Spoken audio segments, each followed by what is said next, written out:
Bienvenidos a esta exploración a fondo. Hoy nos metemos de lleno en el universo de un pensador que, bueno, agitó bastante las aguas en su tiempo, y la verdad, su eco sigue resonando fuerte. Baruch Spinoza. Tenemos una selección interesante de materiales, desde visiones generales tipo Wikipedia, discusiones en YouTube que intentan hacerlo más accesible, hasta análisis ya más académicos, con autores como Deleuze, Moya Bedoya, un conjunto variado para un filósofo, digamos, de peso. Cierto. Y la idea es justamente esa, ¿no? Sacar las ideas clave de esa filosofía que a veces se siente como muy compleja o que, bueno, en su momento fue vista hasta como herética. Nos vamos a centrar en sus conceptos principales. Esa idea tan potente de Dios como naturaleza, la conexión súper íntima entre mente y cuerpo, su ética, que gira alrededor de ese esfuerzo por preservar, el famoso conatus, y su visión tan particular de la libertad. Queremos ofrecer una comprensión que sea clara, pero también sólida, ¿sabes?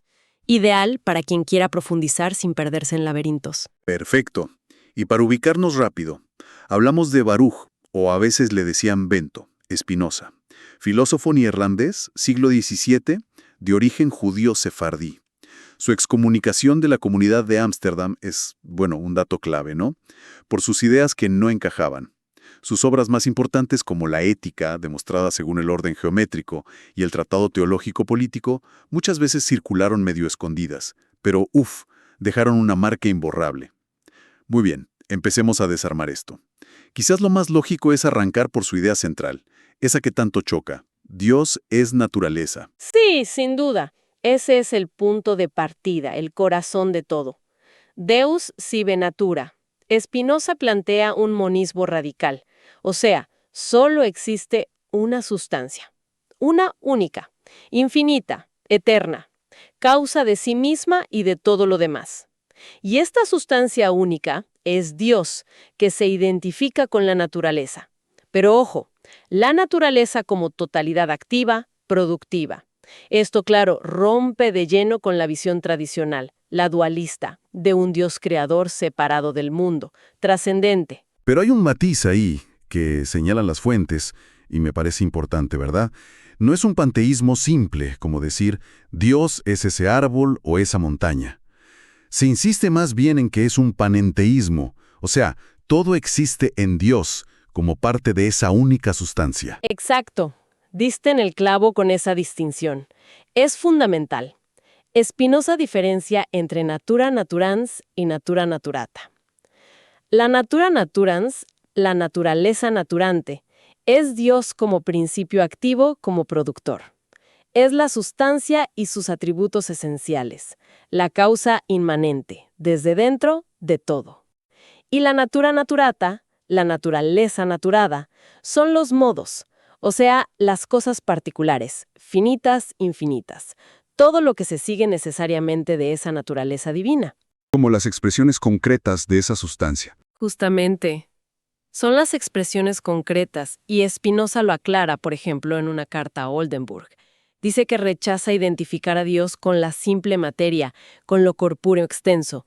Dios es más bien el entramado ontológico, el fundamento del que todo surge y en el que todo se sostiene.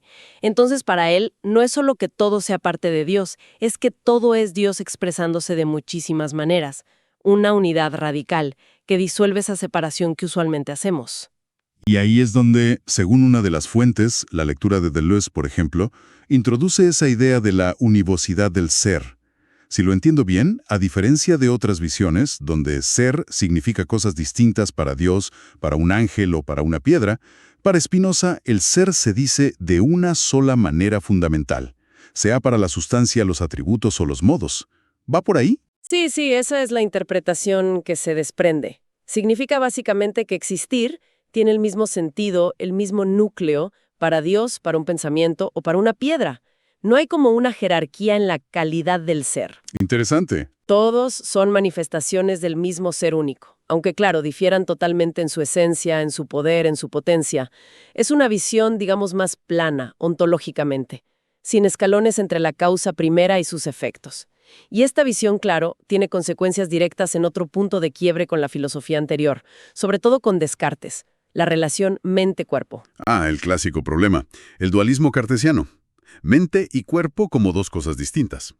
Spinoza ofrece una solución, bueno, bastante radical. No son dos sustancias interactuando misteriosamente.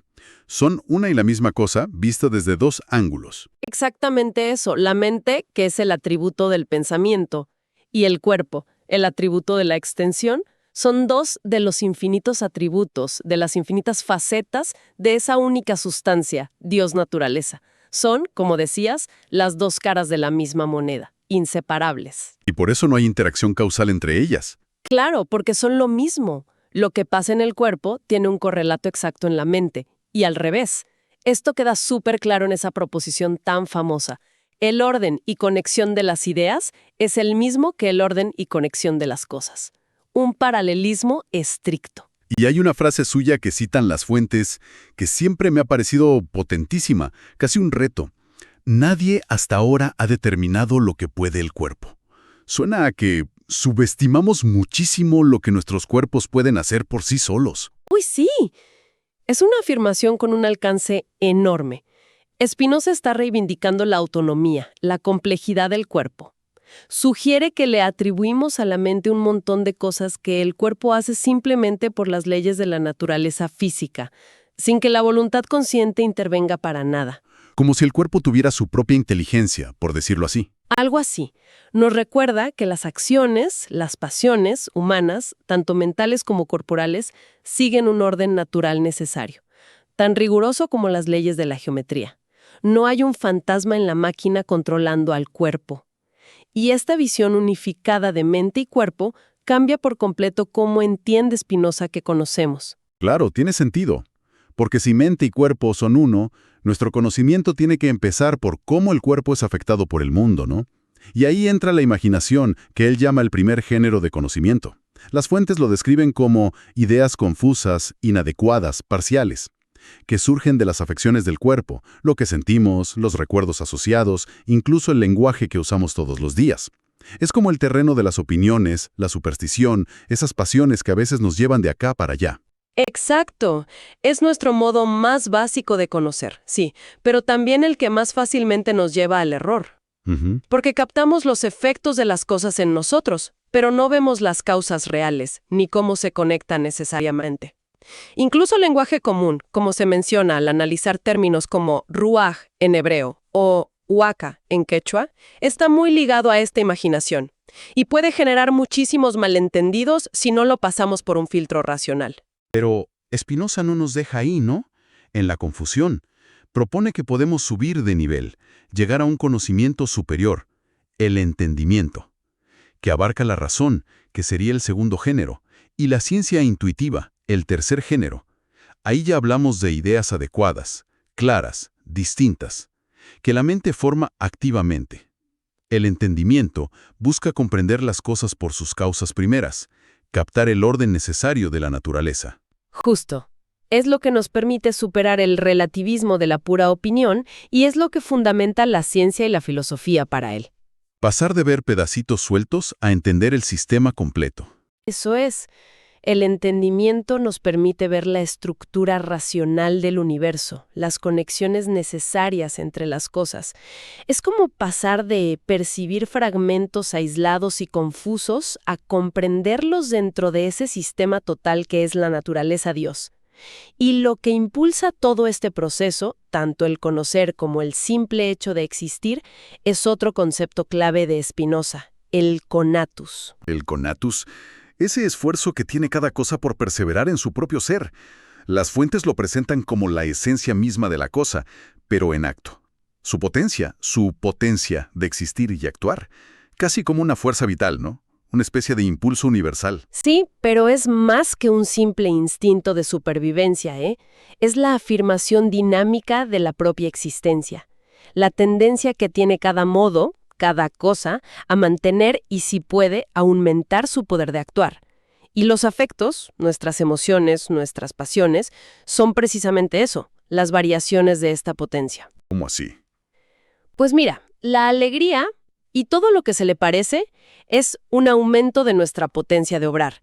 Es como una señal de que nuestro conatus se está realizando bien. Ajá. Y la tristeza, y sus derivados, es lo contrario, una disminución de esa potencia. Entiendo. Y el conatus, cuando se refiere a la mente humana y somos conscientes de él, es lo que llamamos deseo. El deseo es la esencia misma del ser humano en cuanto se esfuerza por seguir existiendo, por persistir. Esto tiene que darle una vuelta completa a la ética tradicional. Si todo se reduce a este esfuerzo por perseverar, ¿qué pasa con el bien y el mal? Las fuentes dicen que para Spinoza no son valores absolutos. No, que vienen de afuera.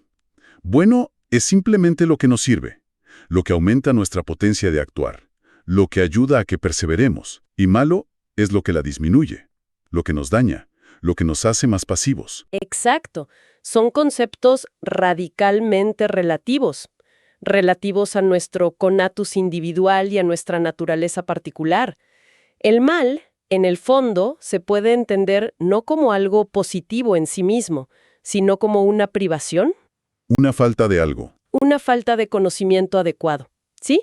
O estar dominado por causas externas, por pasiones tristes que nos quitan potencia, en lugar de actuar desde la comprensión racional de nuestra propia naturaleza. Como sugiere una de las discusiones que analizamos, el llamado malvado no es que sea malo en esencia, sino que es ignorante de las verdaderas causas que lo mueven. Y termina siendo perjudicial para sí mismo y para otros en esa búsqueda equivocada de perseverancia. Vaya, eso sí que desafía el sentido común sobre la moral, y nos lleva de cabeza a la cuestión quizás más polémica de todas, la libertad. Si toda en la naturaleza sigue un orden causal necesario, determinado, ¿dónde queda el libre albedrío? Spinoza parece negarlo de plano. Creer que elegimos y actuamos por una libre decisión del alma, dice él, es como soñar con los ojos abiertos. Uf, sí, es una frase fuerte. Somos conscientes de lo que deseamos y hacemos, pero generalmente no tenemos ni idea de las causas complejas que nos llevan a eso. Es un determinismo fuerte. Sí, no hay duda. Pero ojo, no implica un fatalismo de no puedo hacer nada. No va por ahí. La libertad para Spinoza no está en una supuesta capacidad de elegir fuera de toda causa. Eso para él es una ilusión, producto de la ignorancia. La verdadera libertad consiste en actuar de acuerdo con la necesidad de tu propia naturaleza racional. A ver, ¿cómo es eso? Ser autodeterminado.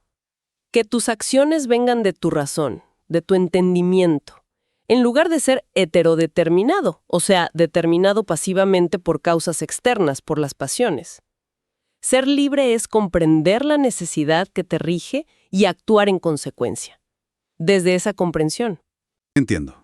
O sea, no se trata de ser libres de la necesidad, sino libres en la necesidad, a través de entenderla.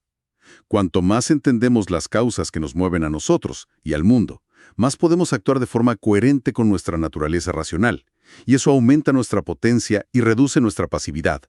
Esa es la libertad espinosista, pasar de ser esclavos de las pasiones a ser autónomos por la razón. Exactamente. Esa es la clave.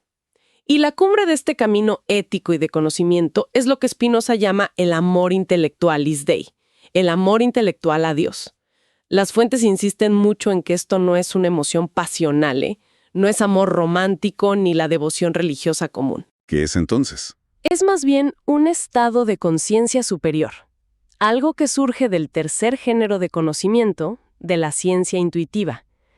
Es la comprensión serena, clara, distinta, de tu propia mente y de todas las cosas como modos eternos y necesarios de Dios naturaleza. Y este estado implica la máxima potencia de actuar, la máxima autonomía o libertad. Y lo que Spinoza llama beatitud. Beatitud. Sí, una felicidad estable, profunda, que nace de ese entendimiento radical. Es la forma más alta de alegría posible. Es realmente fascinante. Una ética que busca la liberación a través de entender nuestro lugar necesario en el cosmos. Y esta visión del mundo, como era de esperarse, tuvo implicaciones políticas y religiosas muy fuertes, que Spinoza desarrolló sobre todo en su tratado teológico-político. Claro, claro. En esa obra hace un análisis histórico, crítico de las escrituras que fue súper avanzado para su época. Argumenta que la Biblia no tiene verdades filosóficas o científicas literales. Lo que contienen son enseñanzas morales, justicia, caridad, pero adaptadas a la mentalidad y a las necesidades de la gente de la antigua Israel. Y desmitifica los milagros. Los ve como fenómenos naturales que se entendieron mal o como relatos simbólicos, pero no como violaciones de las leyes necesarias de la naturaleza. Y su defensa de la libertad de filosofar, de la libertad de pensamiento y expresión, es, bueno, muy potente. La ve como algo fundamental para la paz social y para que el Estado funcione bien. Dice que intentar controlar las creencias íntimas de la gente es opresivo y además inútil a la larga. Totalmente. Y además lanza una crítica muy dura contra la superstición. La ve como un producto del miedo y de la ignorancia. Y dice que es muy fácil de manipular por los poderes políticos, sobre todo las monarquías, para mantener a la gente sumisa. El miedo, como apunta una de las fuentes que analiza esto, nunca es una base sólida para un poder político legítimo. Siempre es precario. Y frente a esos regímenes, basados en el miedo o en una autoridad irracional, Spinoza defiende la democracia. Dice que es la forma de gobierno más natural y más racional. ¿Por qué? ¿Cuál es la lógica ahí, según las fuentes? Es que es muy coherente con su ontología, con su visión del ser. Si todos los individuos somos modos, expresiones de la misma y única sustancia, Dios naturaleza, entonces la forma de gobierno que mejor encaja con esa igualdad fundamental es aquella donde el poder está en la colectividad, organizada racionalmente. Tiene sentido. La democracia para él busca armonizar los fines del Estado, la seguridad, la paz, el bien común, con los fines del individuo, preservar su ser, aumentar su potencia racional. Y esto se logra a través de leyes basadas en la razón y en el consentimiento de la gente. Es un sistema de pensamiento con una coherencia interna impresionante y en muchos aspectos súper moderno. Nos deja con mucho para pensar, ¿eh? Sin duda, la filosofía de Spinoza nos obliga a replantearnos ideas muy básicas que tenemos sobre Dios, sobre nosotros mismos, la libertad, nuestra relación con la naturaleza. Y eso nos lleva a la reflexión final para quien nos escucha. Si aceptamos, aunque sea como un experimento mental, esta visión de Spinoza de que todo está radicalmente interconectado dentro de una única naturaleza Dios, y su idea de la libertad como esa comprensión activa de la necesidad, ¿cómo podría eso cambiar nuestra forma de entender la autonomía individual hoy, en pleno siglo XXI? Claro, ¿qué implicaciones tendría para nuestra responsabilidad ética? Ya no solo hacia otros humanos, sino hacia todo el ecosistema.